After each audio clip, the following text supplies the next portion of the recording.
Hello बच्चों, welcome to JET point. JET point में आपका बहुत बहुत स्वागत है। अब तक के लेक्चर में हम लोग सेंटर ऑफ मास के बारे में देखा था और कंजर्वेशन ऑफ मोमेंटम के बारे में देखा था फुल्ली। अब इसके बाद हम इसका एप्लीकेशन देखते हैं, जो इसका एप्लीकेशन होगा कोलिजन।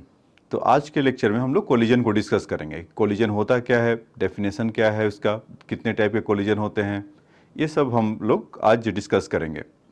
अगर कोलिजन की बात करें तो अगर फॉर एग्जांपल उसका डेफिनेशन अगर आपको चाहिए समझने के लिए, कि जैसे हमने मोमेंटम को समझा था कि मोमेंटम क्या होता था और उसका कंजर्वेशन ऑफ मोमेंटम क्या होता था, कि अगर एक बॉडी है दूसरे बॉडी में, मतलब कि अगर जा रहा है तो मोमेंटम का कंजर्वेशन क्या किया था।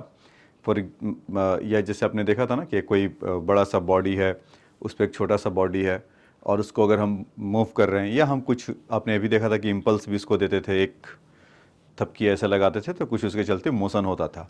या फिर हमने ये देखा था कि इसका डिसइंटीग्रेशन ऑफ मास हो रहा है तो उसके चलते मोमेंटम कैसे चेंज हो रहा है या कंजर्व कैसे हो रहा है।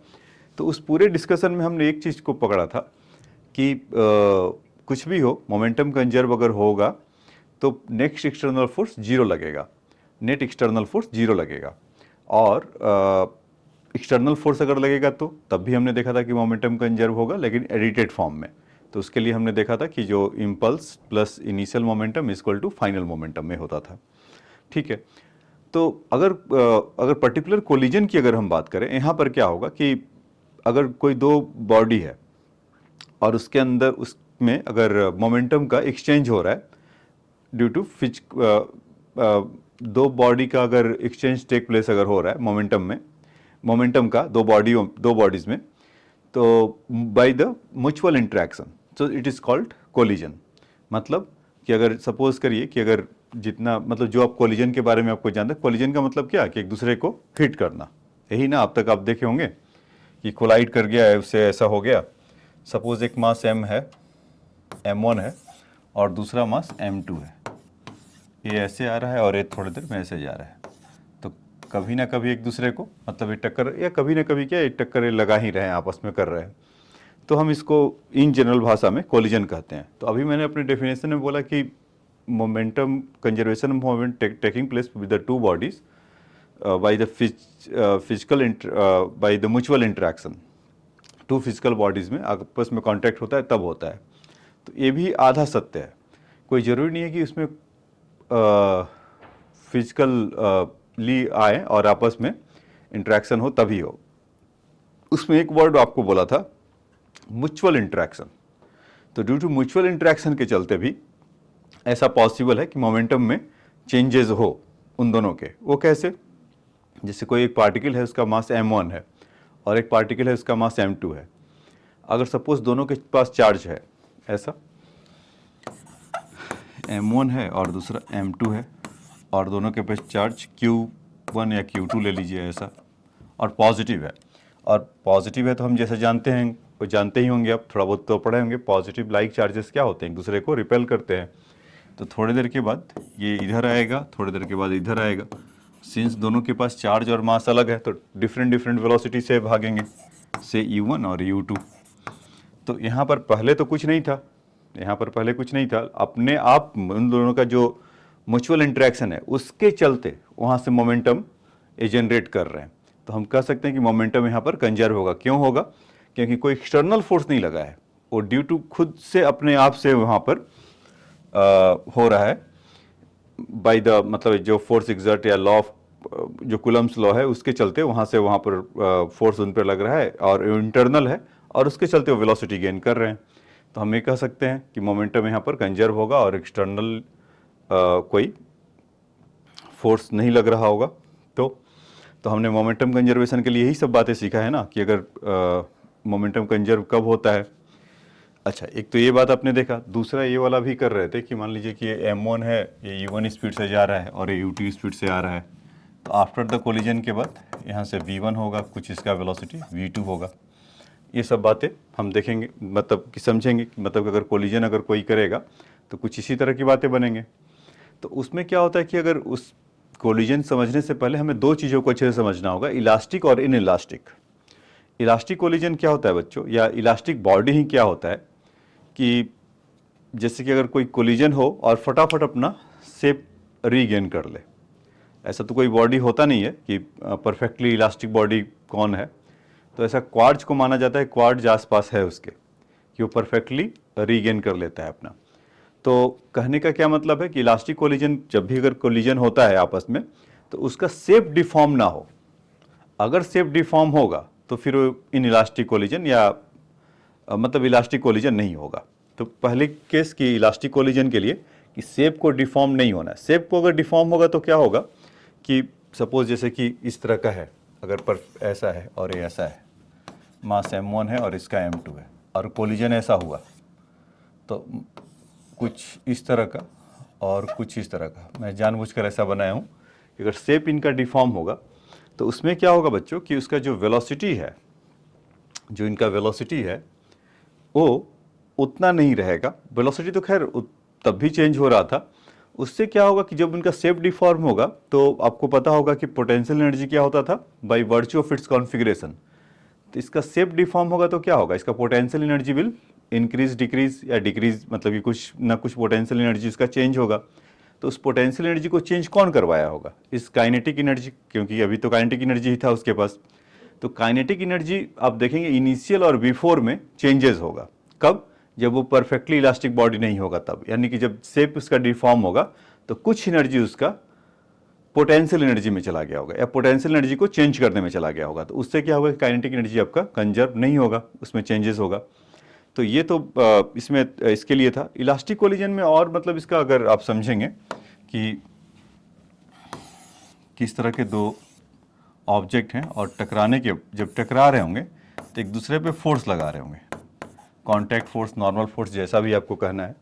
लेकिन क्या होगा कि टकराया और फिर जब सेपरेट होंगे तो हो सकता है कि अगर डिफरेंट डिफरेंट वेलोसिटी है, एक का कम हो एक का ज़्यादा हो, या डिफरेंट वेलोसिटी है तो u1 u2, तो किसी ना किसी का तो ज़्यादा कम होगा ना, सेम तो होगा नहीं। तो ज़्यादा वाले का कम होगा, कम वाले का ज़्यादा होगा, यही पॉसिबिलिटी है ना होने का।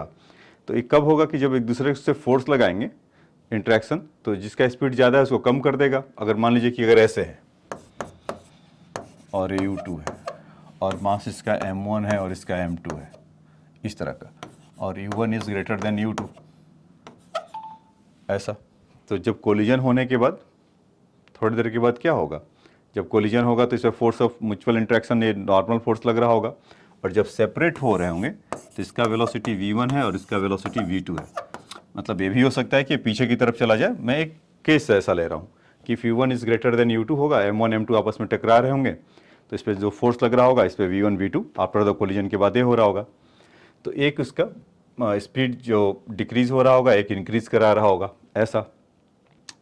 और इसमें देखिए जब शेप डिफॉर्म होता है तो इलास्टिक कोलिजन के लिए क्या सोचेंगे, इलास्टिक कोलिजन ऐसा होता कहाँ है, होता है अब एक्चुअल में देखना चाहते हैं जो बिलियर्ड्स वगैरह वो लोग खेलते हैं ना, वो बॉल वगैरह मारते हैं जो लंबी सी छड़ी, बिलियर्ड्स बॉल, तो उसमें आप देखते होंगे कि उनका शेप परफेक्टली रहता है और वो चेंज नहीं करता है। तो उसको आप एक तरह से उसके एग्जाम्पल के तौर पे यूज़ कर सकते हैं इलास्टिक कोलिजन के लिए, कि अगर उसमें हीट करे तो उसका शेप डिफॉर्म नहीं हुआ। तो बेसिकली आपको समझ में आया होगा कि इलास्टिक बॉडी क्या होता है, कि जो जिसका शेप डिफॉर्म नहीं हो इज इलास्टिक, और जिसका शेप डिफॉर्म हो जाए तो उसके लिए इन इलास्टिक। ठीक है, इलास्टिक और इन इलास्टिक। तो उसमें जो इन इलास्टिक कोलिजन के लिए देखेंगे तो वहाँ पर शेप डिफॉर्म होने के लिए अगर शेप डिफॉर्म होगा तो नॉर्मल फोर्स नहीं, नॉर्मल फोर्स से थोड़ा ज़्यादा या कुछ और लगेगा। ठीक है, तो उसको बोलते हैं इन इलास्टिक कोलिजन। तो इन दोनों में अंतर आपको समझ में आया, इलास्टिक कोलिजन, इलास्टिक कोलिजन में। इलास्टिक में अभी जो हमने किया था कि उसके जो एनर्जी, काइनेटिक एनर्जी है उसमें कोई चेंजेस नहीं होगा, उसके पोटेंशियल एनर्जी में सिंस कोई शेप ही चेंज नहीं हो रहा है तो पोटेंशियल एनर्जी का कोई स्कोप नहीं है चेंज होने का।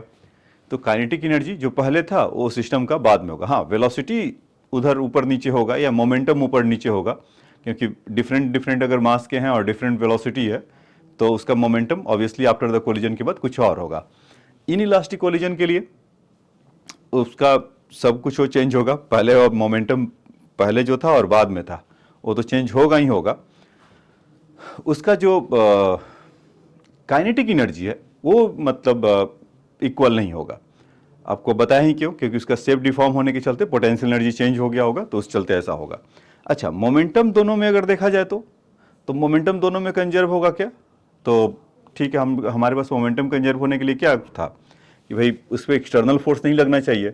तो अगर जब दो बॉडी आपस में अगर जा रहे हैं, अगर दोनों का वेलोसिटी कुछ है और अगर कोलिजन कर रहे हैं, मतलब V1 V2 से दो बॉडी अगर जा रहे हैं और कोलिजन कर रहे हैं, तो उनका मोमेंटम कंजर्व होगा। क्यों? क्योंकि नेट एक्सटर्नल फोर्स नहीं लग रहे, पहले से कुछ लग रहा होगा, पहले से कुछ इम्पल्स दिए होंगे, लेकिन उस टाइम ऑफ फ्रेम में अगर देखें कि अगर उसका वेलोसिटी का कोई अगर वो चल रहे हैं तो कोई एक्सटर्नल फोर्स नहीं लग रहा है, तो उसके चलते मोमेंटम कंजर्व होगा दोनों केस में। आइदर वो आपका इलास्टिक कोलिजन हो या इन इलास्टिक कोलिजन हो। इलास्टिक वाले में तो कोई प्रॉब्लम ही नहीं है कि इसका शेप वगैरह डिफॉर्म नहीं हो रहा। अगर यहाँ पर इन इलास्टिक कोलिजन में अगर शेप डिफॉर्म होता है तो भी होगा क्या? तो उसका आंसर है यस, होगा। ठीक है, तो उन दोनों का क्यों? क्योंकि जो वो फोर्स अगर लग रहे होंगे, जो उनका शेप डिफॉर्म भी अगर हो रहा होगा इन इलास्टिक कोलिजन के लिए,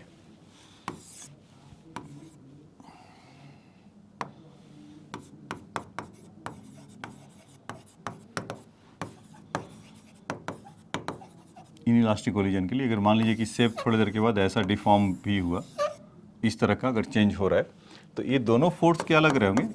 इंटरनल फोर्स है ये दोनों। तो इंटरनल फोर्स है, तो उसके चलते मोमेंटम कंजर्व होने के लिए हम इन लोगों ने क्या समझा है कि केवल और केवल एक्सटर्नल फोर्स जीरो होना चाहिए, मोमेंटम तो अपने आप कंजर्व हो जाएगा। तो इलास्टिक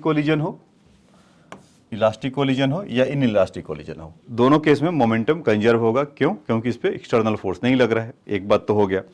अच्छा, अब आइए आपको स्टार्टिंग में ले चलता हूँ कि कोलिजन होता क्या था, कि कंजर्वेशन ऑफ मोमेंटम अगर टेक प्लेस हो रहा है टू फिजिकल बॉडी में बाय देयर म्यूचुअल इंटरेक्शन से, तो उसका हाँ, तो उसमें क्या है कि फिजिकल कांटेक्ट होना जरूरी है क्या कोलिजन होने के लिए?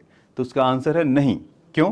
क्योंकि आपको तो एक ऐसा दिखा है कोलिजन होने के लिए आपस में टकरा रहा है।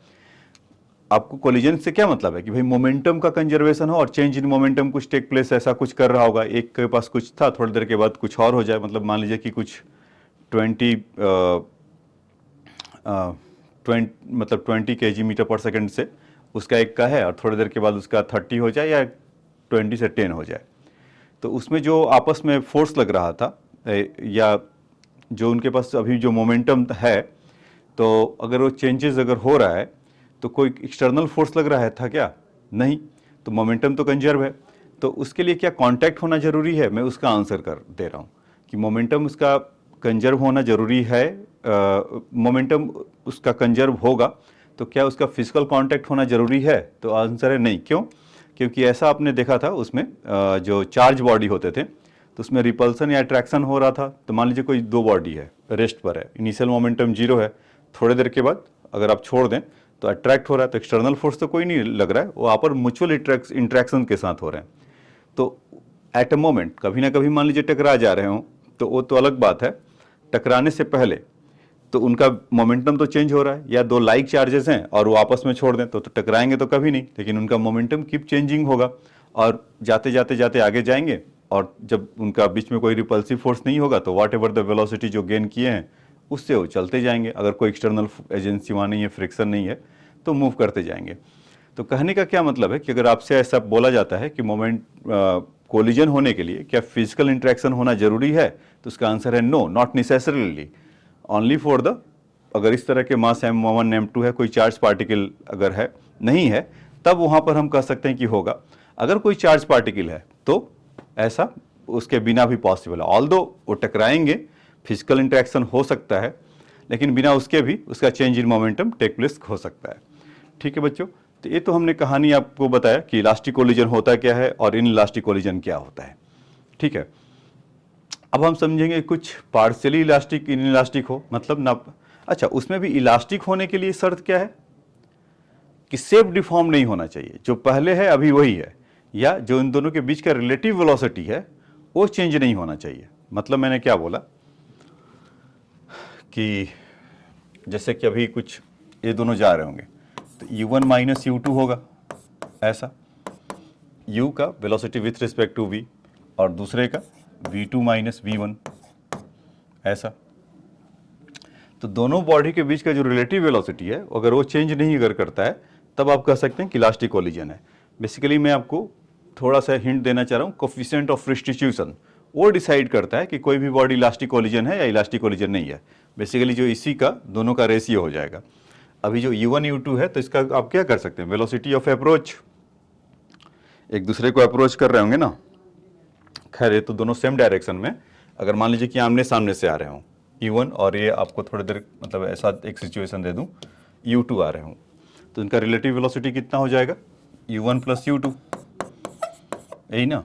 और दूसरे वाले के लिए आफ्टर द कोलिजन जब वो टकरा रहे होंगे तो दूर जा रहे होंगे तो यहाँ से आपका V1 plus V2 with negative, क्योंकि दोनों माइनस में होंगे। तो इस तरह का तो separation velocity of approach, sorry velocity of separation upon velocity of approach, इन दोनों का जो रेशियो होता है उसी को कोफिशिएंट ऑफ रिस्टिट्यूशन कहते हैं।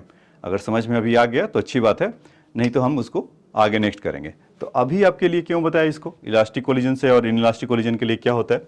तो कोफिशिएंट ऑफ रिस्टिट्यूशन का ई से डिनोट करते हैं और इसका वैल्यू अगर 1 होता है, अगर 1 होता है तो इसका मतलब क्या है कि ये परफेक्टली इलास्टिक कोलिजन है, क्योंकि इन दोनों का रेशियो आप देखेंगे, एक मैंने आपको कब बताया था एक परफेक्टली इलास्टिक कोलिजन होने के लिए कि रिलेटिव वेलोसिटी का जो बॉडीज़ का जो रिलेटिव वेलोसिटीज़ है वो आपस में इक्वल हो।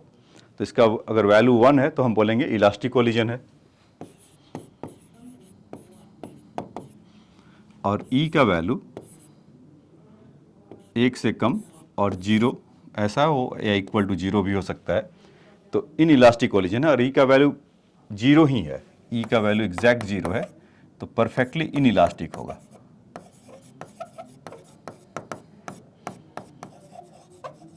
परफेक्टली होगा। और इन जनरल केस में 0 और ई के बीच में अगर कोई बॉडी है तो इन इलास्टिक कोलिजन ऐसे होगा। तो इस पे ज़्यादातर एडवांस के लोग को दिल आता है, इस पे ज़्यादा वो चर्चा करते हैं और E=1 पे। तो ये बात आपको समझ में आया क्या बच्चों, इलास्टिक कोलिजन क्या होता है और परफेक्टली इलास्टिक कोलिजन क्या होता है, क्रिस्टल क्लियर होना चाहिए कि इलास्टिक कोलिजन में कि इसमें शेप में कोई डिफॉर्मेशन नहीं होगा और काइनेटिक एनर्जी उनका कंजर्व होगा। शेप से क्या मतलब है, उसके पोटेंशियल एनर्जी से, no change in there the potential energy, so kinetic energy will be conserve. And inelastic collision shape will deform, then kinetic energy will not conserve since potential energy has been changed, so that is why। तो एक में kinetic energy conserve होगा elastic वाले के लिए और in elastic वाले के लिए नहीं होगा। और यहाँ पर इलास्टिक और इन इलास्टिक जब मैं बोल रहा हूँ तो परफेक्टली से मतलब है, ऑल दो इन इलास्टिक में तो परफेक्टली हो या कोई सा भी हो तो उसमें तो काइनेटिक एनर्जी चेंज होने से रहा। तो वो सब बातें हम अलग से अभी टाइप ऑफ जब कोलिजन उसमें करेंगे तो बताएंगे। तो ये बात तो आपको क्लियर हो गया होगा कि इलास्टिक कोलिजन के लिए और इलास्टिक कोलिजन के लिए कि उसका एनर्जी का इलास्टिक कोलिजन में काइनेटिक एनर्जी का चेंज नहीं होता है और इलास्टिक कोलिजन में नहीं होता है। What about the momentum, momentum हमने जैसा पहले बताया था इलास्टिक हो या इलास्टिक कोलिजन हो तो उन दोनों के बीच में जो उसमें फोर्स ऑफ इंट्रैक्शन है तो इंटरनल टाइप का है, एक्सटर्नल फोर्स कोई नहीं लग रहा है। तो दोनों केस में मोमेंटम कंजर्व होगा, इधर वो इलास्टिक हो या इनइलास्टिक हो, ठीक है। तो उसका वैल्यू अगर हमने देखा था कि कोफिशिएंट ऑफ रिस्टिट्यूशन के टर्म में कैसे बताते हैं, तो ई का वैल्यू जब 1 है तो इलास्टिक कोलिजन, ई का वैल्यू 0 है तो इनइलास्टिक परफेक्टली, ठीक है। और इन जनरल 0 से 1 के बीच में अगर ई का वैल्यू है तो आपको पता ही है कि इनइलास्टिक कोलिजन होगा, परफेक्टली इलास्टिक नहीं होगा, ठीक है। तो आ जाइए अब यहाँ से आगे की चर्चा करते हैं।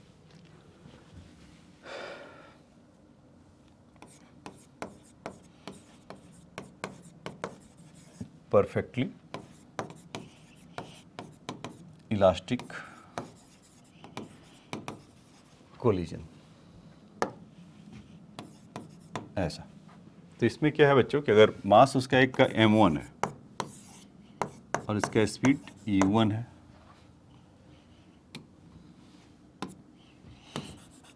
एक का मास m2 है, उसका मास u2 है, थोड़ी देर के बाद कुछ ऐसा होगा और उसके बाद m1 से ये v1 जाएगा, ऐसा होगा। इस सिचुएशन आप देख पा रहे होंगे, ये बिफोर कोलिजन है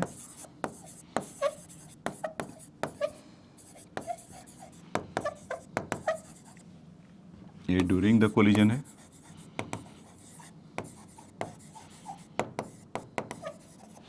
ये आफ्टर कोलिजन है।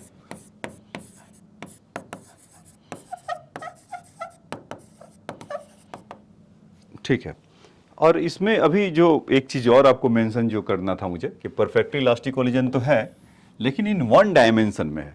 ये अब वन डायमेंशन क्या हो गया, इन 1D ऐसा। इसका मतलब क्या है बच्चों कि जब भी अगर मान लीजिए कि कहीं पर वो है तो ये हॉरिजेंटल लेवल इसका सेम है दोनों का, मतलब कि इसका जो सेंटर ऑफ मास होगा ना, ये centre of mass to centre of mass, centre of mass में कोई वेरिएशन नहीं होगा। तो centre of mass to centre of mass अगर हिट करेंगे, मतलब एक का सेंटर ऑफ मास दूसरे का सेंटर ऑफ मास को हिट कर रहा होगा, तो मस्ट भी वो आगे से स्ट्रेट लाइन में ही जाएगा। तो वैसे कोलिजन को परफेक्टली इलास्टिक कोलिजन इन वन डायमेंशन, तो वन डायमेंशन कब होगा, जब उसके सेंटर ऑफ मास और सेंटर ऑफ मास से हिट कर रहे होंगे, फिर ऐसा होगा। इसी में फिर क्या होगा, perfectly elastic collision in two dimension, उसका सेंटर ऑफ मास थोड़ा ऊपर नीचे होगा, जैसे ये है और थोड़ा ये ऊपर होगा।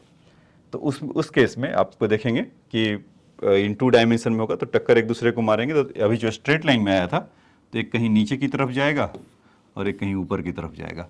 तो उसको जब अलग से डिस्कशन करेंगे तब उसमें बताएंगे। ठीक है, तो अभी इसी पर फोकस करते हैं कि perfectly elastic collision in one dimension, before the collision, during the collision और आफ्टर द कोलिजन। तो इसमें दो बातें तो होगा, कौन कौन सा, कि conservation of momentum take place,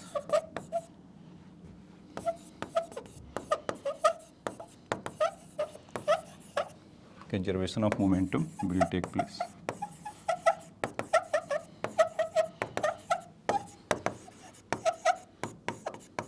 एक ऐसा, दूसरा कि conservation of kinetic energy will also take place.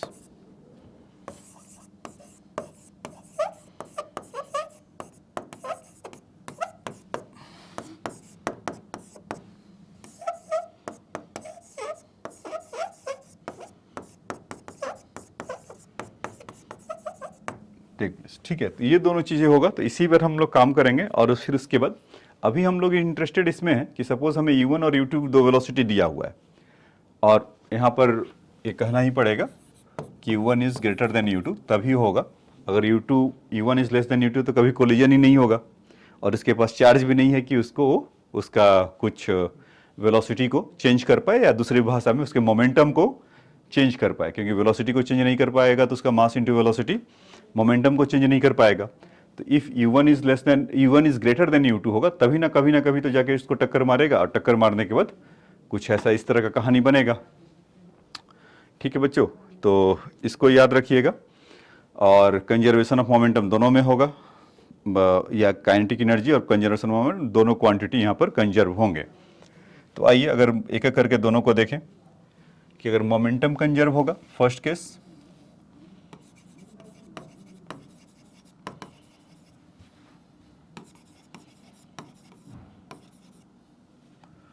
तो m1u1 plus m2u2 equal to m1v1 plus m2v2। यही था ना कि पहले वाले का u1 था, दूसरे वाले का u2 था। तो आफ्टर द कोलिजन के पास उसके बाद v1 v2 आ गया। और काइनेटिक एनर्जी को कंजर्व करें, ऐसा लिख देते हैं कि फ्रॉम काइनेटिक एनर्जी कंजर्वेशन, तो 1/2 m1u1 square plus 1/2 m2u2 square equal to 1/2 m1v1 square plus 1/2 m2v2 square. ऐसा, तो इनर्जी इक्वेशन नंबर 1 हो गया और इक्वेशन नंबर 2 हो गया। ये दो चीज़ें समझ में आया। तो जीवन में इससे बढ़िया मौका कुछ नहीं होता है कि जब आपके पास दो इक्वेशन हो और दो अननोन हो, तो आपको बस इधर से उधर आपको पुट करना है। तो देखिए, अगर एग्ज़ाम में आप करेंगे तो हो सकता है कि 30-40 सेकंड ज़्यादा लग जाए या 1 मिनट तक लग जाए, कि जब इस तरह से लिखेंगे तो आप दो इक्वेशन मिलेगा, दोनों को सॉल्व करेंगे या u1 u2 का वैल्यू इसमें पुट करेंगे, तो हमें v1 और v2 का वैल्यू क्या होगा वो निकालना होगा। या यहाँ से आप कह सकते हैं कि e1 इक्वल टू, आप उधर करिए और कुछ आएगा। तो एक लेंदी प्रोसेस है, उसमें आपको मिलकर आएगा, लेकिन आएगा क्या वो इम्पॉर्टेंट है। तो बच्चों आएगा यहाँ से ये इसको चाहो तो आप लोग लिख लो पहले इस बात को। अगर लिख लिए हो पॉज करके लिख सकते हैं। तो अब इसका जो वेलोसिटी v1 होगा वो क्या होगा, m1 minus m2 upon m1 plus m2 into u1 plus 2m2 upon m1 plus m2 into u2। ऐसा v2 equal to 2m1 upon m1 plus m2 plus m2 minus m1। तो यहाँ पर alert रहिएगा केवल। देखिए m1 प्लस m2 तो हर जगह है, और फॉर्मेट भी देखिए u1 u2 दोनों जगह है, m1 प्लस m2 हर जगह है। पहले वाले में m1 माइनस m2 2m2, और यहाँ पर 2m1 upon m1 plus m2, और यहाँ पर m2 माइनस m1। कहीं कहीं आप देखेंगे तो कुछ लोग m1 माइनस m2 लिखकर यहाँ पर निगेटिव लगा देते हैं। तो मैं निगेटिव नहीं लगाता हूँ कि क्योंकि वो एक जैसा यूनिफॉर्मिटी मिले इसको, तो इसको करने के लिए। तो जो वेलोसिटी है आफ्टर द कोलिजन के बाद कुछ ऐसा निकल कर आएगा बच्चों। तो इसको आप चाहें तो लिख सकते हैं, और आपको काफ़ी हेल्प करेगा, मतलब कि कैलकुलेशन आपको बचा कर देगा और टाइम बचा कर देगा। सबसे इम्पॉर्टेंट तो क्या है कि आपको उलझाएगा नहीं और टाइम आपको बचा कर देगा। तो कम से कम तो 1 मिनट आपको बचा कर दे ही देगा जो इक्वेशन आप सॉल्व करेंगे नॉर्मल इससे। ठीक है, तो इसको चाहे तो आप लोग लिख सकते हैं।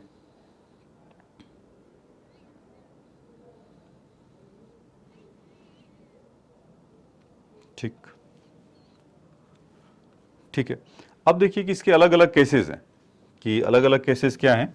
जैसे कि यहाँ पर हमने जैसे इसको बोला था कि अगर कोलिजन ऐसा हो रहा है m1 m2 after the collision के बाद ऐसा हो रहा है, तो ये भी तो हो सकता है ना कि m1 और m2 का मास आपस में इक्वल हो, तब क्या होगा।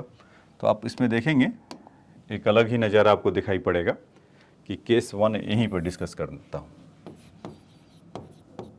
इफ़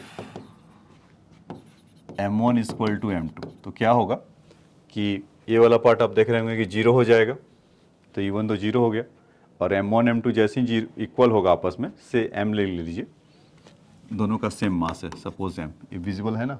ठीक है, लास्ट में कोने में तो दिख तो रहा है इनको और हटा देता हूँ। ठीक है, m1 m2 ऐसा है, तो इसका केस 1 इफ़ m1 m2 है। तो मैं वही बोल रहा था कि v1 का जो वैल्यू होगा बच्चों यहाँ से, तो m1 माइनस m2 दोनों इक्वल है, तो हो गया 0 इंटू u1 प्लस, और m2 के जगह पे क्या लिख लें m, और m1 के जगह पे भी m, तो m1 2m अपॉन m, तो mm 2m कैंसिल हो गया, तो कितना हो गया u2। तो आपको क्या मिला u2। तो अब आप देखें कि जो v1 का वेलोसिटी जो आफ्टर द कोलिजन क्या होगा कि जो पहला वाले का जो वेलोसिटी है वो जो दूसरे वाले का जो वेलोसिटी है वो पहले वाले को मिल गया, v1 इक्वल टू u2 आ गया। और सिमिलरली जब आप इसको करेंगे v2 को निकालेंगे, तो यहाँ पर भी same case 2m by m1 plus m2, तो 0 मतलब कि सॉरी ये 1 हो जाएगा क्योंकि 2m upon 2m, m1 equal to m2 का वैल्यू 2m, और m1 प्लस m2 रखेंगे तो क्या होगा m प्लस m2m, तो दोनों कैंसिल हो गए। तो यहाँ से कितना मिला u1, और प्लस इसके लिए u2 इंटू 0, तो इसका वैल्यू कितना आ गया आपका u1। तो देखा आपने v1 इक्वल टू u2 और v2 इक्वल टू u1। तो after the perfectly elastic collision होगा तो दोनों आपस में वेलोसिटी क्या कर रहे हैं, इंटरचेंज कर ले रहे हैं, तो इस तरह का कुछ बन रहा है। ठीक है, अच्छा, अब इसी का आप और एक केस ले सकते हैं कि केस 1 का पार्ट, केस 1a कि m1 इक्वल टू m2 हो और u1 का वैल्यू अगर u है और u2 का वैल्यू सपोज 0 है, एक अगर रेस्ट में है और एक है, तो इस हिसाब से क्या होना चाहिए, v1 0 हो जाएगा अगर u2 रेस्ट में है और u1 है, तो और v2 क्या होगा बच्चों, इसका वैल्यू u आ जाएगा क्योंकि वेलोसिटी तो आपस में इंटरचेंज हो रहे हैं। तो आप बिलियर्ड्स वगैरह जो खेलते होंगे तो उनको अंदाजा होगा, तो इस तरह से वो हिट करते हैं। और परफेक्टली इलास्टिक कोलिजन तो जो रुका हुआ वाला होता है तो चलने लगता है और वो आगे की तरफ निकल, मतलब कि जो पहले वाला है वो जाके रुक जाएगा और जो रुका हुआ है वो चलने लगता है। यही काम आप देखे होंगे कि अपने कैरम बोर्ड में भी देखते होंगे कि आप इस तरह से हिट करते हैं। परफेक्टली इलास्टिक अगर कोलिजन हो गया तो उसमें जो मोशन वाला है वो जाके रुक जाएगा और जो रुका हुआ है वो आगे की तरफ बढ़ जाएगा। तो ये कहानी था बच्चों इसका कि केस 1 में m1 m2 अगर ले रहे हैं तो इसका क्या हुआ। तो हम इस केस पर अराइव हुए कि वेलोसिटी आपस में इंटरचेंज हो जाएगा अगर मासेस दोनों के इक्वल हैं और परफेक्टली इलास्टिक कोलिजन है और वो इन वन डायमेंशन में है। तो कहें कि सर इतने सारे क्लॉज के साथ क्यों बच्चे? इसलिए क्लॉज के साथ कि क्योंकि जनरली आपको जो केसेस मिलेगा अभी motion in one dimension, motion in two dimension के लिए भी कर सकते हैं। तो मेरा तो काम है कि हर पॉइंट को आपको बताना कि ऐसा हुआ। अब सुन लेंगे आप मुझे, अब कहेंगे अरे सर ने बताया था ऐसा, फिर आपने किया तो गड़बड़ हो गया। तो इसीलिए उसका सारा कंडीशन बता दे रहा हूँ कि velocity will interchange will take place for perfectly elastic body collision, perfectly elastic collision और मोशन इन वन डायमेंशन। तो इस तरह का ऐसा होगा कि वेलोसिटी आपस में इंटरचेंज हो जाएगा और एक रुका हुआ है तो पहला वाला मतलब कि एक रेस्ट में है तो फर्स्ट अगर जिसके चलते कोलाइड कर रहा है वो रेस्ट में आ जाएगा और दूसरा चलने लगेगा। तो इसको चाहो तो आप लिख सकते हैं पॉज करके, ठीक है। अब देखिए इसका केस 2, इसको हटा देता हूँ क्योंकि बार बार यूज़ करूँगा मैं तो मुझे चाहिए होगा फॉर्मूला और आपको भी कन्विंस करने के लिए ये होगा। तो इसको तो लिख ही लिया होगा आपने पॉज करके, तो इसको हटा देता हूँ या जिनको चाहिए तो पीछे जाकर रिवर्स करके देख सकते हैं।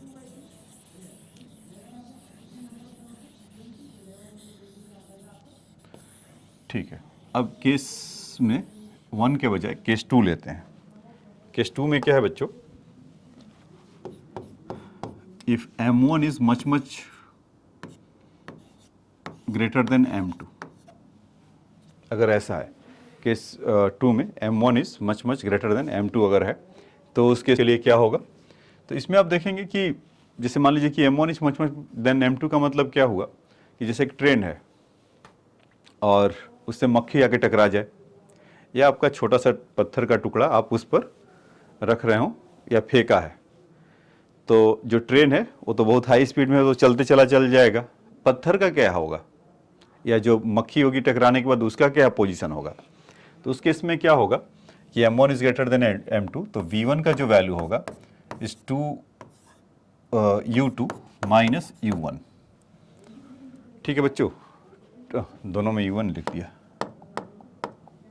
2u2 माइनस u1 मतलब कि जो उसका स्पीड था उससे डबल ऑफ स्पीड से जिससे वो ट्रेन जा रहा था तो उसके डबल ऑफ स्पीड से उसको भेज देगा और दूसरे वाले और उसका मतलब वेलोसिटी कम, मतलब कि जो वेलोसिटी है उससे कम हो जाएगा, मतलब डबल ऑफ स्पीड से उसको फेंकेगा। तो जनरली आप देखते होंगे ना, पत्थर को आप उसको ट्रेन अगर आ रहा है या कोई कार भी है जा रहा होगा तो छोटा सा पत्थर मत मारना, नहीं तो वो आपको आगे मारेगा।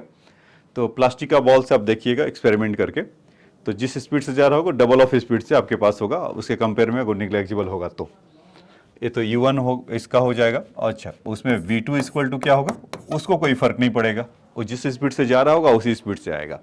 ये सब कैसे हुआ मैं आपको यहाँ से भी प्रूफ करके दिखा सकता हूँ। देखिए ये तो मैं आपको रिजल्ट पे डायरेक्ट लेकर आया कि u2 माइनस u1 होगा और v2 इक्वल टू u2 होगा। देखिए इसमें ये कैसे आया उसके बारे में चर्चा कर देते हैं पहले कि m1 is much greater than m2, तो m2 को कॉमन ले लीजिए तो यहाँ से कितना होगा v1 equal to m1 by m2 minus 1 upon m1 plus m2 plus 1 ऐसा। तो m1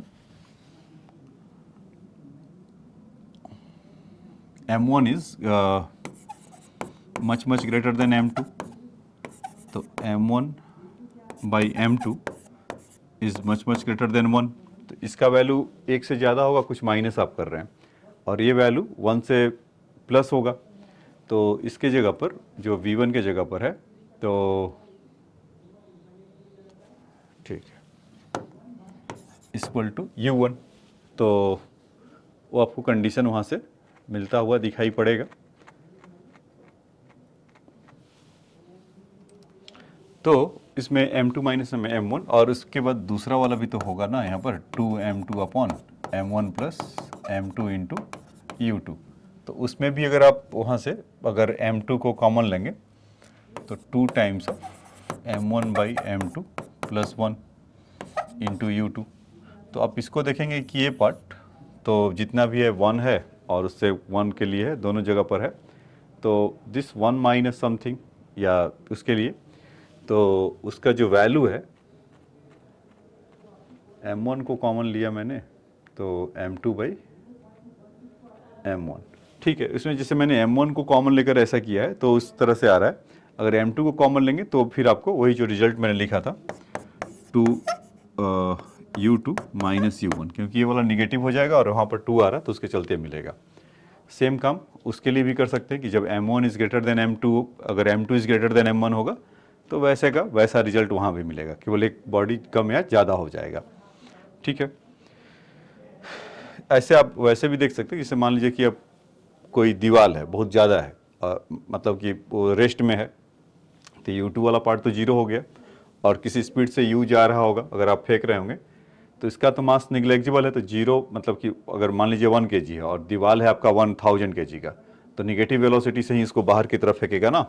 तो वही चीज़ वहाँ पर है कि जो u1 का वैल्यू है निगेटिव क्यों आ रहा है, कि मास उसका अगर ज़्यादा हो जाए तब इस केस के लिए ऐसा होगा, ठीक है। तो केस 2 है, वैसा भी आप केस 3 बना सकते हैं कि m2 is greater than m1 और एक रेस्ट में है तब क्या होगा, तो उस तरह का आपको मिलकर आएगा, ठीक है बच्चों। तो आइए एक इस पर आपको क्वेश्चन दिखा देते हैं, फिर आप उसको आसानी से कर सकते हैं। जैसे कि क्वेश्चन नंबर 1 अगर ले लेते हैं कि मास अगर किसी ऑब्जेक्ट का 2 kg है और इसका स्पीड है 20 मीटर पर सेकेंड और 3 kg है, इसका स्पीड है कुछ 10 मीटर पर सेकेंड, तो और यहाँ पर परफेक्टली इलास्टिक कोलिजन हो रहा है।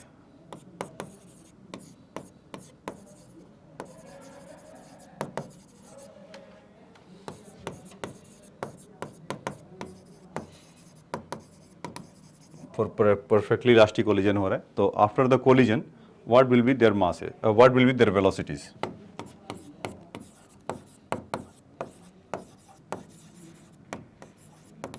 After collision what will be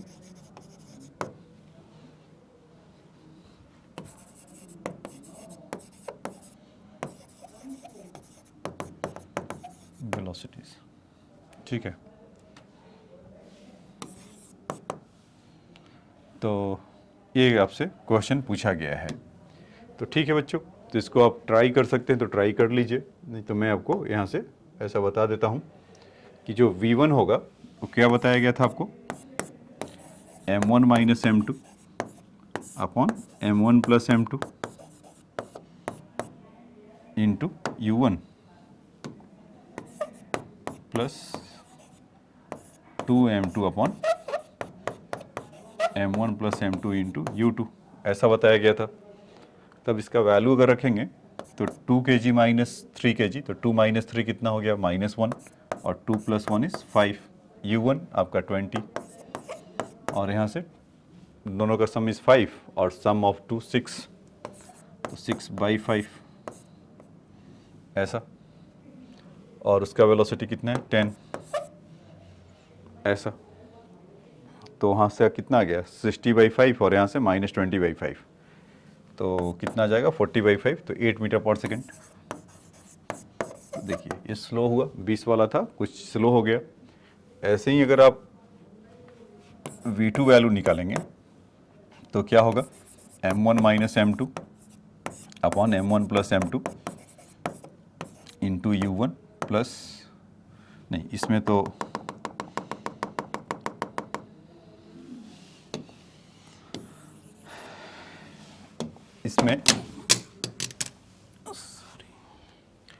इसमें जो आपका आएगा 2m1 upon m1 plus m2 into u1 plus m2 minus m1 upon m1 plus m2, यही बताया गया था आपको। तो इसमें अगर मास रखेंगे, सपोज 2 kg का है तो 2 2 जा 4, 4/5, और u1 का वैल्यू आपका कुछ 20 प्लस m2 माइनस m1, तो 3 माइनस 2 1 हो जाएगा, और अपॉन 5 यहाँ पर u2 भी है और u2 इज़ 10 ऐसा, तो यहाँ से कितना हो जाएगा 80/5 और यहाँ से 10/5, तो 90/5, तो इससे कितना हो जाएगा 18 मीटर पर सेकेंड। तो देखिए वो 10 से चल रहा था तो 18 मीटर पर सेकेंड हो गया, 20 से हुआ तो 8 मीटर पर सेकेंड हो गया। तो ये बात समझ में आया, अगर वन डायमेंशन में कोलिजन अगर होता है तो मोमेंटम इसके वेलोसिटीज इसमें चेंज हो रहा है, ज़्यादा वाला कम, कम वाला ज़्यादा। तो एक हम कह नहीं सकते अगर मास इसका ज़्यादा हो या अभी कुछ 20 kg 1 kg का होगा तब क्या होगा, तो उसमें भी आप निकाल सकते हैं। तो आप कैलकुलेशन से करिएगा। तो देखिए ये आपको फॉर्मूला से फ़ायदा क्या हुआ कि फटाक से दे दिया, अदरवाइज आप करते हैं तो उससे भी मिलता, मोमेंटम कंजर्व कराते हैं। तो मैं आपको लिख देता हूँ यहाँ पे कि जो आपके मन में जो चल रहा होगा, तो इससे आपको समय बचाएगा। और इसी चीज़ को आप यहाँ से सॉल्व करिए, देखिए क्या मिलेगा। 20 इंटू 2, तो एक तो इसका हो गया M1V1 M1U1, और 3 इंटू 10 या 30 इंटू 10, उसको MV के फॉर्मेट में ही लिखना चाहिए कि 2 into 20 plus 3 into 10 equal to 2 into V1 plus 3 into V2। तो एक इक्वेशन नंबर 1 मिलेगा। उधर आप कह सकते हैं कि ठीक है वो 30 प्लस 40 तो 70 आ जाएगा। इसको आप ऐसा 70 इक्वेशन नंबर 1 कह सकते हैं। दूसरा कि इसका अगर मोमेंटम कंजर्व कराएंगे, काइनेटिक एनर्जी करेंगे, तो 1/2 इंटू 20 का स्क्वायर, 1/2 इंटू 3 इंटू 10 का square equal to 1/2 into 2 into V1 square, 1/2 into 3 into V2 square, equation number 2। तो यहाँ से आपको देख रहे होंगे कि V1 V2 के स्क्वायर में होगा, तो उसमें क्या होगा कि एक V1 का वैल्यू उठाकर पुट करो, फिर क्वाड्रेटिक इक्वेशन सॉल्व करिए, फिर आपका V1 V2 का वैल्यू आएगा, जो कि यहाँ से फटाफट वो आपको मिल जा रहा है। तो ये था बच्चों इस फॉर्मूले का यूज़ का फ़ायदा। अब देखिए इसको अगर मैं आगे की तरफ और ले जाऊँ कि अभी जैसे 2 kg 10 kg ऐसे चल रहा था, इसी क्वेश्चन को मैं ऐसे कर दूं कि अब थोड़ा डेटा चेंज कर लेते हैं कि 3 kg से है और ये 30 मीटर पर सेकेंड से जा रहा है, और 2 kg वाला है ये आपको 20 मीटर पर सेकेंड से आ रहा है। Head on collision, head on collision इसी को कहते हैं, आमने सामने से टक्कर मार रहा है। तो उस केस में उसका after the collision what will be the velocity.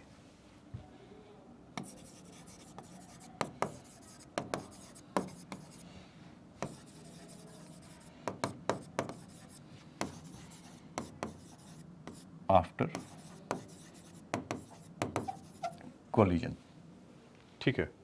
तो देखिए इसमें सब कुछ आप का वैसा ही होगा जैसे आप पहले करते थे।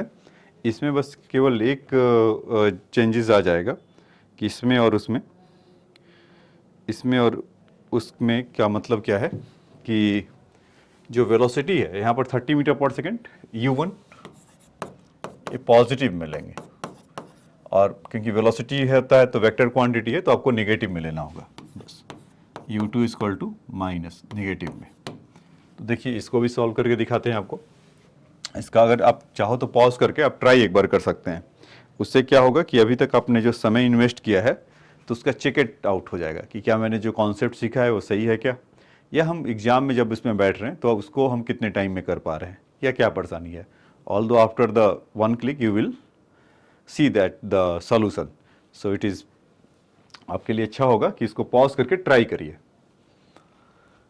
चलिए अब देखिए 3 kg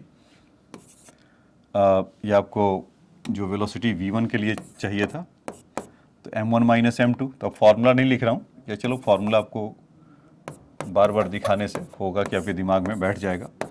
M1 plus M2 into U1 plus 2M2 upon M1 plus M2 into U2। तो जब इसको सॉल्व करेंगे तो उसका डिफरेंस 3 माइनस 2 तो कितना हो गया 1, और 3 प्लस 2 इज़ 5। U1 का वैल्यू 30 पॉजिटिव में है, प्लस 2M2 इस 2 2 या 4, 4/5। अब उसका वेलोसिटी देखिए बच्चों 20 मीटर पर सेकेंड है, तो यहीं पे लट रहने के लिए बोला था -20, तो -20 हो जाएगा। तो यहाँ से देखेंगे तो 30/5 माइनस 40/5 के सॉरी -80/5, क्योंकि 4 इंटू 2M2 था ना, तो -80/5, तो 30/5 माइनस 80/5 इज -50/5, और -50/5 का वैल्यू कितना हो जाएगा इस -10 मीटर पर सेकेंड। तो यानी कि ये वाला 3 kg वाला टकराने के बाद इधर की तरफ आ जाएगा। V2 के लिए देखिए 2m1 upon m1 plus m2 into U1, और उसके बाद यहाँ से m2 minus m1 plus m2 with negative. अच्छा, नेगेटिव तो अभी बाद में आएगा, फॉर्मूले में रखेंगे। तो देखिए फिर से यहाँ से करेंगे तो 2m1, तो 3 2 6, 6/5, तो 6/5। U1 का वैल्यू 30, तो 30 लिख लेते हैं, प्लस m2 माइनस m1, तो 2 माइनस 3, तो -1 हो गया, और यहाँ से -20, तो दोनों का सम प्रोडक्ट कितना हो जाएगा 20, और यहाँ से 5 तो है ही है, तो 20/5। ये समझ में आया ना, m2 माइनस m1, तो 2 माइनस 3, तो -1 हो गया, और -1/, उन दोनों का सम 5 तो है, और U2 का वैल्यू -20 है, तो माइनस माइनस प्लस हो गया 20/5 हो गया। तो अभी देखिए 13 × 6 कितना हो गया 180, और 180 प्लस 20 कितना हो गया 200, 200/5 अगर करेंगे तो कितना आ जाएगा 40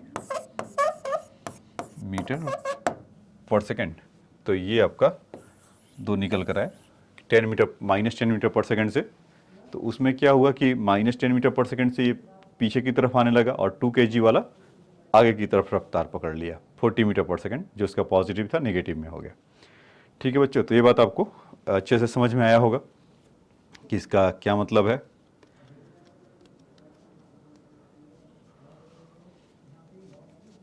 ठीक है, अब देखिए 2 एग्जाम्पल इसमें बता दिया, अभी तो और भी सारे बातें करेंगे, लेकिन अभी आपको पहले उसका ज्ञान दे दें, कि कॉन्सेप्ट आपको बता दें कि ऐसा होता है तो क्या होगा, या परफेक्टली इलास्टिक में। तो परफेक्टली इलास्टिक वाला जो इक्वेशन था उसको आप चाहे तो वेक्टर फॉर्म में भी ऐसे भी लिख सकते हैं कि m1 minus m2 upon m1 plus m2 into V1।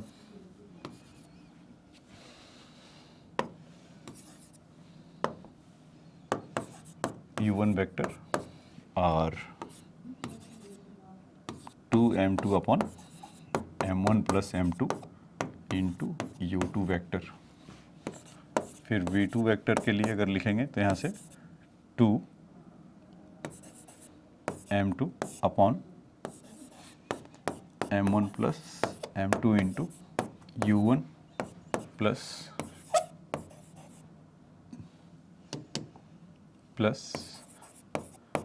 m2 minus m1 upon m1 plus m2 into U2 vector.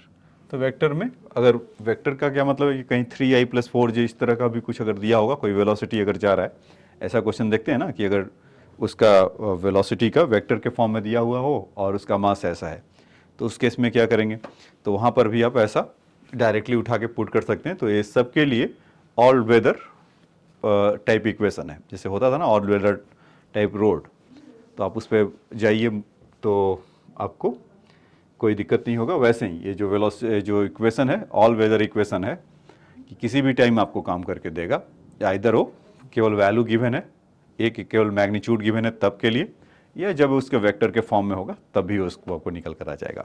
ठीक है, अब आ जाइए, मैं आपको बात बता रहा था कि इन इलास्टिक कोलिजन में, तो सबसे पहले तो perfectly in elastic collision, perfectly elastic collision में क्या होगा बच्चों कि वो दोनों एक दूसरे से चिपक जाएंगे। m1 है और U1 से जा रहा है, m2 है और U2 से जा रहा है, तो आफ्टर द कोलिजन के बाद m1 है वो V1 से जाने लगा, और m2 वाला वो V2 से जाने लगा, ऐसा कुछ हो रहा होगा। तो जैसा कि हम जानते थे कि इलास्टिक कोलिजन में क्या होता था, मोमेंटम तो कंजर्व होता ही था, आइदर वो इन इलास्टिक कोलिजन हो, आइदर वो इलास्टिक कोलिजन हो या इन इलास्टिक कोलिजन हो, तो मोमेंटम तो कंजर्व इसका होगा। तो उस हिसाब से क्या होगा, m1 into U1 plus m2 into U2, और यहाँ पर V1 V2 मैंने बोल दिया परफेक्टली इलास्टिक कोलिजन है, तो यहाँ पर ऐसा लिख सकते हैं, परफेक्टली इलास्टिक कोलिजन है तो अभी जैसे मैंने बोला एक दूसरे से स्टिक कर जाएंगे, चिपक जाएंगे, तो थोड़ी देर के बाद m1 और m2 साथ साथ जा रहे होंगे इस तरह से कॉमन वेलोसिटी से, तो इनका जो m1 प्लस m2 ये कॉमन वेलोसिटी आएगा। ठीक है, अच्छा, इसमें तो मोमेंटम कंजर्व कराया हमने ये, लेकिन काइनेटिक एनर्जी जो इनिशियल अगर हम देखेंगे तो इस केस में कितना होगा, 1/2 m1 u1 square plus 1/2 m2 u2 square, इन दोनों का। और जो काइनेटिक एनर्जी फाइनल आएगा बच्चों आपका यहाँ से, तो 1/2 m1 plus m2 into V common square, ऐसा। तो आप इसमें कैलकुलेट करके आप जब पाएंगे कि इन दोनों का काइनेटिक एनर्जी जो इनिशियल होगा वो ज़्यादा होगा, is greater than kinetic energy final. क्यों? क्योंकि उसमें शेप डिफॉर्म होने में या जैसे एक तरह से चिपके तो काइनेटिक एनर्जी फाइनल का वैल्यू उसका कम हो जाएगा, तो इसीलिए काइनेटिक एनर्जी का यहाँ पर कंजर्वेशन नहीं होगा जब ये परफेक्टली इनइलास्टिक कोलिजन होगा तो। और इनइलास्टिक कोलिजन इन जनरल के लिए भी वो काइनेटिक एनर्जी कंजर्व नहीं होगा। तो उसको कैसे करना है तो वो बताएंगे। पहले ये बात आपको समझ में आया क्या है, परफेक्टली इनइलास्टिक कोलिजन कि m1 u1 से है, दोनों एक दूसरे से चिपक गए तो वेलोसिटी उसका कॉमन इतना होगा, m1 u1 plus m2 u2 equal to m1 plus m2 v common. तो kinetic energy will won't be conserve because kinetic energy initial ज़्यादा होगा दूसरे से और इस तरह से होगा। तो इसमें कोई सॉल्व करने का फ़ायदा तो नहीं है कि इसका वेलोसिटी और इसका लाने के लिए, क्योंकि वो कॉम्प्लिकेटेड होगा। उससे बढ़िया है कि आप उसको इक्वेशन से ही सॉल्व कर देंगे। तो इसलिए इसको नहीं बता रहे, क्योंकि वो तो कंजर्व तो होने से रहा, हर बार अलग अलग रहेगा। ठीक है, तो आइए इस पे आपको एक क्वेश्चन सिखा देता हूँ, फिर आगे बढ़ते हैं। जैसे कह रहा है कि एक 2 kg का ऑब्जेक्ट है, इनका स्पीड है कुछ 3 मीटर पर सेकेंड, और एक 3 kg का ऑब्जेक्ट है, इनका स्पीड है 2 मीटर पर सेकेंड। और आफ्टर द कोलिजन के बाद ये 2 kg और 3 kg कोवलेंट बॉन्ड बना के आगे की तरफ चले जा रहे हैं। कोवलेंट बॉन्ड मतलब कि एक दूसरे में एम्बेडेड हो गए, मतलब शेयरिंग कर लिए अपना शेप वगैरह, और कुछ वी वेलोसिटी से जा रहे हैं। तो हमें ये परफेक्टली इनइलास्टिक कोलिजन है, तो हमें कह रहा है कि सो दैट करो कि परफेक्टली इनइलास्टिक कोलिजन है, या अगर ऐसे पूछ लें प्यार से कि अगर आराम आराम से कि what will be the common velocity. तो कॉमन वेलोसिटी के लिए तो कभी भी ऑन है, 2 × 3 प्लस 3 × 2, और इन दोनों का मास कितना हो जाएगा, 2 + 3 इज वी कॉमन। तो जब यहाँ से आप देखेंगे 6 6 तो 12, और वहाँ से 5 तो 12/5 इज वी कॉमन। तो इसका स्पीड कितना जाएगा बच्चों, 2.4 मीटर पर सेकेंड, ऐसा। तो वी कॉमन का तो ये आ गया। अब क्या है कि सो दैट करो कि परफेक्टली इलास्टिक कोलिजन है, या मतलब परफेक्टली, सॉरी नॉट इलास्टिक, पर इलास्टिक इन इलास्टिक कोलिजन है। तो कहेंगे ओके, काइनेटिक एनर्जी इनिशियल अगर हम देखेंगे तो हमारे पास क्या होगा इस सिस्टम के लिए, 1/2 m2 kg, और इसमें 3 स्क्वायर प्लस 1/2 इंटू मास इसका 3 kg और इंटू 2 स्क्वायर। तो 2 से 2 गया तो यहाँ से 9 हो गया, एक 2 यहाँ से उड़ गया होगा 6, तो यहाँ से 9 + 6 इज 15 जूल, यही होगा ना। अब देखिए काइनेटिक एनर्जी फाइनल इनका 1/2, ये दोनों एक साथ हो गए होंगे,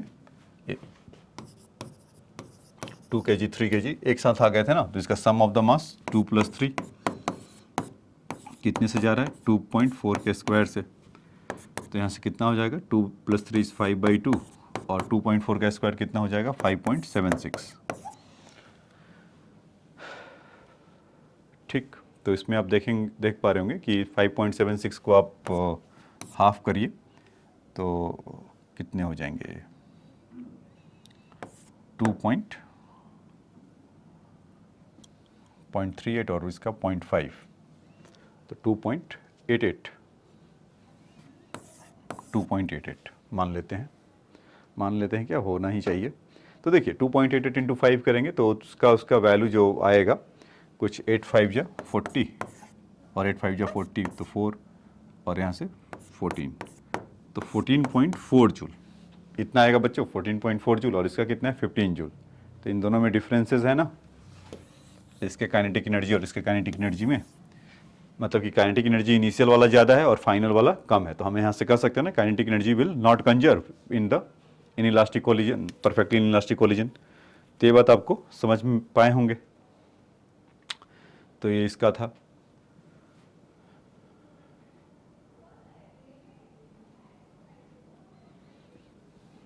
ठीक है,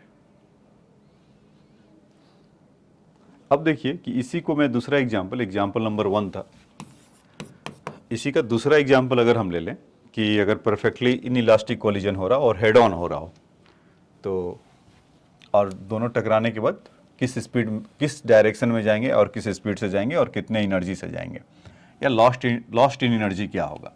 जैसे मान लीजिए कि एक मास m है और इसका स्पीड u है, और एक मास है आपका 2m है और इसका स्पीड है 2u है।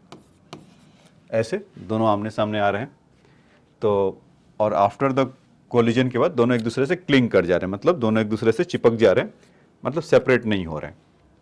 तो यहाँ से m और 2m एक साथ जा रहे हैं, तो पूछ रहा है किस स्पीड में जाएगा, और फिर पूछ रहा है उसके बाद लॉस्ट इन एनर्जी क्या होगा। तो एक एक करके बताते हैं, या चेंज इन काइनेटिक एनर्जी क्या होगा। अगर इलास्टिक कोलिजन होता तो बच्चों यहाँ पर क्या होता, चेंज इन काइनेटिक एनर्जी दोनों का, इनिशियल और फाइनल का 0 होता, क्योंकि इलास्टिक कोलिजन में क्या होता है, काइनेटिक एनर्जी कंजर्व होता है, तो जो इनिशियल होगा वही फाइनल होगा, तो इसीलिए वहाँ पर चेंज नहीं होगा। इस सिनेरियो में क्या होगा, जब m है u और 2m विद द अप्रोच कर रहा हो दूसरे को इस वेलोसिटी से, so after the collision they will stick to each other and find what is the final velocity in which direction. Important है कि in which direction they will after the collision will move. तो अगर kinetic energy momentum को conserve करें तो कितना हो जाएगा, m into U plus m into minus 2u, ऐसा था ना, क्योंकि जब इस तरफ आएगा तो उसको नेगेटिव ले लेंगे, इसको अगर पॉजिटिव मान रहे हैं तो यहाँ पे और लिख देता हूँ कि आपको समझने में सहूलियत होगा। क्यों, क्योंकि वेलोसिटी वेक्टर क्वांटिटी होता है और एक को अगर पॉजिटिव लेंगे तो अल्टीमेटली दूसरे को नेगेटिव लेना ही पड़ेगा। अच्छा, अब ये दोनों आपस में यहाँ पे 2m होना चाहिए, और क्योंकि m इंटू यू इसका हो गया मोमेंटम, और m into 2m into 2u करेंगे तो इसका मोमेंटम आ जाएगा, और इन दोनों का सम कितना हो जाएगा बच्चों, m प्लस 2m, और हमें कॉमन वेलोसिटी vc। अब इसका साइन डिसाइड करेगा, कॉमन वेलोसिटी का जो साइन होगा पॉजिटिव होगा तो फिर तो कहेंगे कि ठीक है उधर की तरफ चलते चला गया। अगर इसका साइन निगेटिव अगर है तो इस तरफ साइड में आएगा। तो देखिए इसका मोमेंटम तो इसी का ज़्यादा है 2u इंटू 2m, तो 4mu, और mu इसका है तो मोमेंटम इसका ज़्यादा है तो उसको थ्रैश कर देगा। इसलिए ऐसा बताया कि आप ऐसे भी विजुलाइज अप करिए, मतलब अब धीरे धीरे आप इसको और अपने कॉन्सेप्ट को बढ़ा सकते हैं कि इसका जितना मोमेंटम था और लेफ्ट साइड से जो आ रहा था राइट साइड का मोमेंटम ज़्यादा है, तो उसको क्या करेगा, उसको उस ऊपर से चला जाएगा। तो यहाँ से अगर देखेंगे mu है और यहाँ पर -4mu है, तो कितना आ गया, -3mu, और यहाँ से 3m into we, 3m cancel हुआ, तो वी का वैल्यू कॉमन वेलोसिटी कितना आ गया, u विथ नेगेटिव। तो आपको बोला था कि इसका मोमेंटम ज़्यादा है तो नेगेटिव u आ रहा है, तो finally this will after the collision के बाद ऐसे जा रहा होगा। अच्छा, ये बात तो हो गया। अब दूसरा बात उसका कि चेंज इन काइनेटिक एनर्जी क्या हुआ होगा, तो ठीक है उसको भी देख लेते हैं कि काइनेटिक एनर्जी जो इनिशियल है वो कितना हो जाएगा, 1/2 m into you square plus 1/2 m into 2m into 2u square, तो कितना हो जाएगा, हाफ mu स्क्वायर, और ये कितना हो जाएगा 2u स्क्वायर, तो 4u स्क्वायर, और 4 इंटू 2 कितना हो गया 8mu स्क्वायर, और उसका 2 से 2 को तो हटा ही दीजिए यहाँ से, तो हाफ mu स्क्वायर, और यहाँ से 4mu स्क्वायर, तो 4 प्लस हाफ कितना हो जाता है 9/2। देखिए mu स्क्वायर, एक काइनेटिक एनर्जी आपका इनिशियल आया ऐसा ये। अब काइनेटिक एनर्जी जो फाइनल है तो उसके लिए कितना आ जाएगा बच्चों, तो 1/2 दोनों का मास m प्लस 2m, जब क्लिंग किए थे तो 3m, और कॉमन स्पीड कितना आया था -u, तो u स्क्वायर आ जाएगा। तो देखिए यहाँ से कितना आ रहा है 3mu स्क्वायर बाई 2 आ रहा है ना, ये चीज़ 3mu स्क्वायर बाई 2, तो इसका 9/2 mu स्क्वायर है, इसका 3/2 mu स्क्वायर है, तो ऑब्वियसली कम है, तो चेंज इन काइनेटिक एनर्जी कितना हो जाएगा,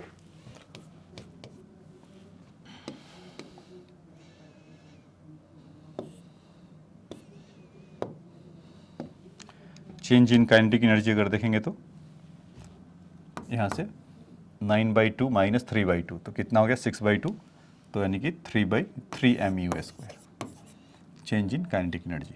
तो ये चीज़ आपको समझ में आया होगा। ठीक है, तो चेंज इन काइनेटिक एनर्जी का वैल्यू ये था। तो ये बात आपको समझ में आया होगा, जिसको चाहें तो आप नोट डाउन कर सकते हैं।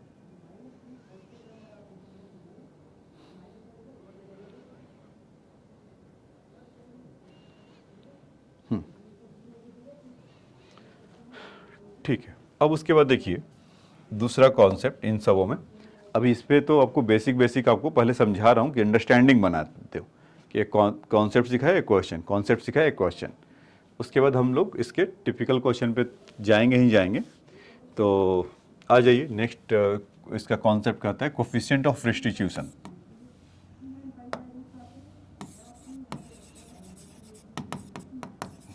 कोफिशिएंट ऑफ रिस्टिट्यूशन, इसमें क्या होता है कि देखो क्या होगा कि एक आपको एक्सपेरिमेंट से इस बात को समझा देता हूँ, आपको कभी कन्फ्यूज़न ही नहीं होगा। क्या होगा कि किसी भी ऑब्जेक्ट को अगर आप जब गिराएंगे यहाँ से, जैसे इसको मैं इस पेन को ड्रॉप करूँगा तो कभी ना कभी तो गिरेगा। अब ड्रॉप नहीं कर सकता क्योंकि महंगा पेन है, डिजिटल पेन है, ख़राब होगा तो फिर उसका रिप्लेसेबल बड़ा मुश्किल है। तो जब हम किसी इसको वेलोसिटी से या किसी not velocity, just you can drop it, then after the rebound to when hit the floor and after the rebound it will achieve the some 10 height, but one thing is very sure, it will be not achieved to the original height, whatever the we release from at what height, it will never come to the at certain height. So it means what कि अगर हम जिसको इसको hit यहाँ से कर रहे होंगे, जैसे सपोज मान लीजिए कि 5 मीटर है, तो आफ्टर द रिबाउंड के बाद 5 मीटर पे तो नहीं होगा, 4.9 हो सकता है या 4 मीटर हो सकता है या कुछ और, 5 नहीं होगा, उससे हमेशा कम ही होगा। उसके पीछे का रीजन ये है कि यहाँ पर एयर रेजिस्टेंस या वगैरह वगैरह या परफेक्टली इलास्टिक कोलिजन हम उससे एक्सपेक्ट ही नहीं कर सकते हैं, कभी वो आएगा ही नहीं। हाँ, वो अलग बात है कि स्प्रिंग वगैरह कुछ वहाँ पर लाकर हम उसका काम कर सकते हैं। तो जो सुपरमैन टाइप लोग होते हैं, जो शूज़ ऐसा कुछ होता है ना कि कुछ उछलते हैं या जो मूवी में दिखाया जाता है, तो वो चीज़ नहीं। तो उसमें क्या होगा कि सर्टेन हाइट से उतना नहीं होगा, कम ही होगा। तो जाने का स्पीड जब फ्लोर को हिट कर रहा था, इसी चीज़ को मैं पिक्टोरिकली यहाँ पर भी दिखा दूँ कि अगर ऑब्जेक्ट है और इसको आप इधर से ड्रॉप किए हैं तो सर्टेन हाइट h है, तो यहाँ पे जब हिट वो कर रहा होगा तो कुछ u होगा, और जब वो जा रहा होगा तो कुछ सर्टेन हाइट यहाँ पर h डैश होगा। तो हम यहाँ से कह सकते हैं कि h dash is less than h। तो जिस स्पीड से आ रहा होगा तो उसको क्या बोलेंगे इस फ्लोर के लिए, वेलोसिटी ऑफ अप्रोच। और जिस वेलोसिटी से जब जाएगा, मतलब इसको मान लीजिए कि u डैश से जा रहा होगा, तो जिस वेलोसिटी से जा रहा होगा उसको वेलोसिटी ऑफ सेपरेशन। तो वेलोसिटी ऑफ सेपरेशन हमेशा कम होगा ना वेलोसिटी ऑफ अप्रोच से। वो क्यों? क्योंकि आप u का मैग्नीट्यूड देखेंगे थर्ड इक्वेशन या काइनेटिक एनर्जी लगाकर वर्क एनर्जी थ्योरम से 2gh होगा, और u डैश का वेलोसिटी क्या होगा, थर्ड इक्वेशन फिर लगाइए तो आपको 2gh डैश होगा। Since h dash is less than h है, तो हम यहाँ से बोल सकते हैं ना कि u dash is less than u। तो आपसे कि सर बोलना क्या चाह रहे हैं, बताना क्या चाह रहे हैं? बताना ये चाह रहा हूँ बच्चों कि इन दोनों का रेशियो क्या होगा, e, इस मतलब कि u डैश बाई u का जो वैल्यू लेंगे, यहाँ से आप यहाँ से भी मैथमेटिकली भी दिखा देता हूँ कि u डैश बाई u का वैल्यू क्या है, लेस देन 1, और e का वैल्यू क्या होता है इन इलास्टिक कोलिजन के लिए, लेस देन 1 ही तो होता है। तो इसीलिए तो u डैश बाई u आप बोल सकते हैं क्या। तो आपका जो फॉर्मूला बना, तो आप क्या बोल सकते हैं, velocity of separation upon velocity of approach.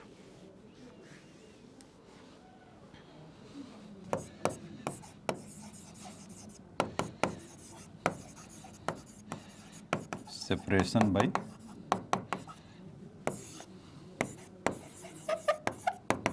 Velocity of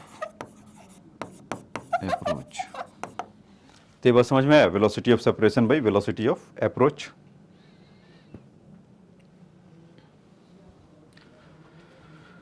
ठीक है, और इसमें एक निगेटिव वगैरह लगता है तो ऑब्वियस सी बात है कि एक आएगा, तो अगर निगेटिव है तो जाने वाले का पॉजिटिव, तो यहाँ पर लगा लीजिए क्योंकि रेशियो तो निगेटिव होगा नहीं, तो u का वैल्यू निगेटिव हुआ तो निगेटिव निगेटिव मिलकर उतना आपको मिल जाएगा। ठीक है बच्चों, तो ये बात आपको समझ में आया होगा, तो इसको नोट डाउन कर सकते हैं। या आप इसी चीज़ को जो आप कहेंगे सर वो तो उधर बताए थे कोलिजन, उसके लिए क्या होगा, जैसे कि इस वाले कोलिजन के लिए m1 motion in one dimension जो बताया था, और m2 u2 से अगर ये जा रहा होगा तो after the collision m1 v1 और m2 v2। तो वेलोसिटी ऑफ अप्रोच तो इन दोनों का है, ये दोनों u1 u2, और velocity of separation v1 v2 इन दोनों का है। तो अभी वेलोसिटी ऑफ सेपरेशन तो यहाँ से क्या बोलेंगे, v1 माइनस या v2 माइनस v1 e के जगह पे, और अपॉन u2 माइनस u1 होता है नेगेटिव के साथ, तो यहाँ पर क्या कर देंगे कि u1 माइनस u2 कर लेंगे ऐसा। तो आप याद करिए कि वेरी फर्स्ट में आपको बताया था ना, कोफिशिएंट ऑफ रिस्ट्रिक्शन होता है कि रिलेटिव वेलोसिटी दोनों का सेम अगर हो तो परफेक्टली इलास्टिक कोलिजन होता है, अगर 1 है तो। अब v2 v1 equal to u1 minus u2 होगा क्या, आप करके भी देख सकते हैं।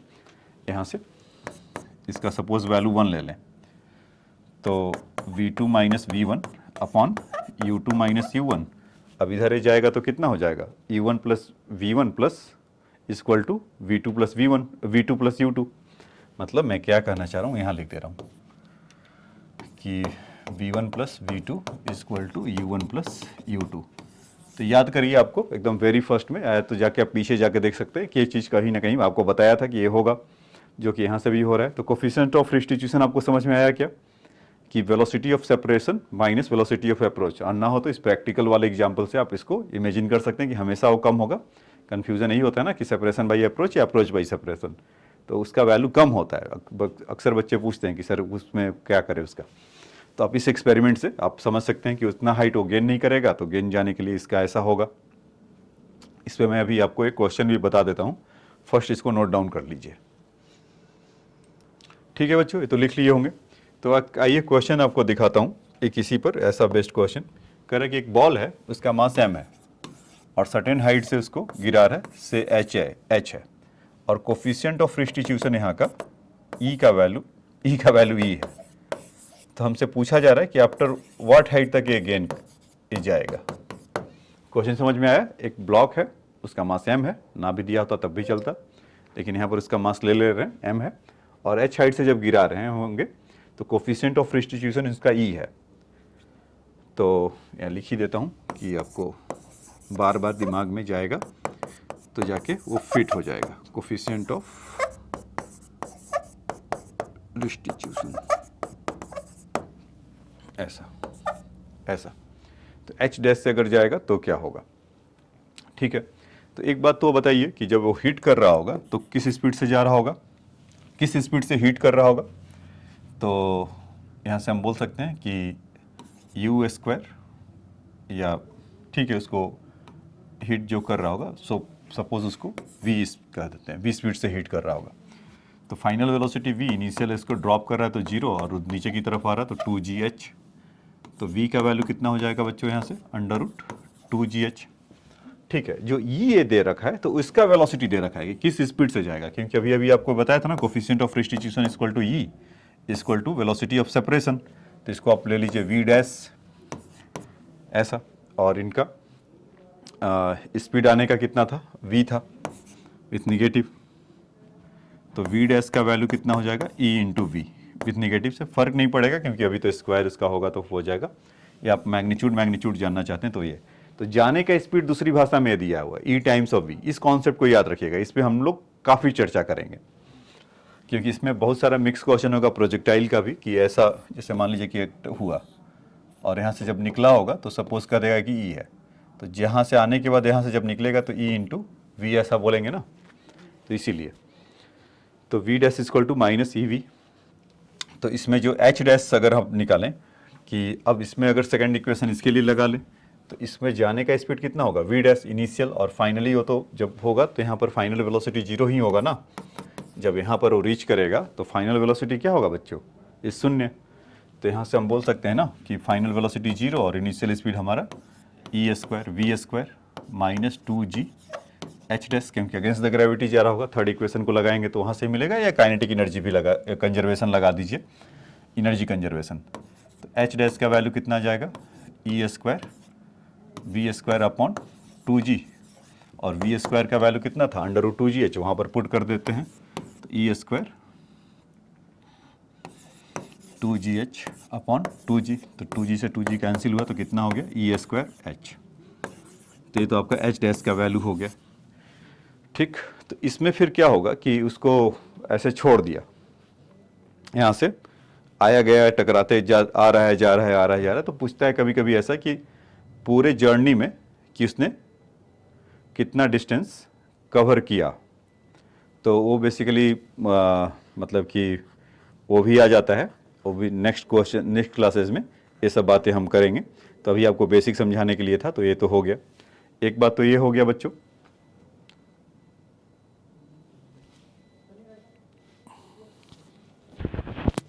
ये बात तो हो गया। हाँ, आवाज़ तो आ रहा है ना, कुछ आवाज़ आ रहा है। ओके, तो ये तो हो गया। अगर इसी में पूछता कि अगर इस प्रोसेस में कितना टाइम लगा होगा, मतलब कि यहाँ से आया तो कुछ ना कुछ तो टाइम लगा होगा, से T1, और जब गया होगा तो कुछ टाइम लगा होगा T2।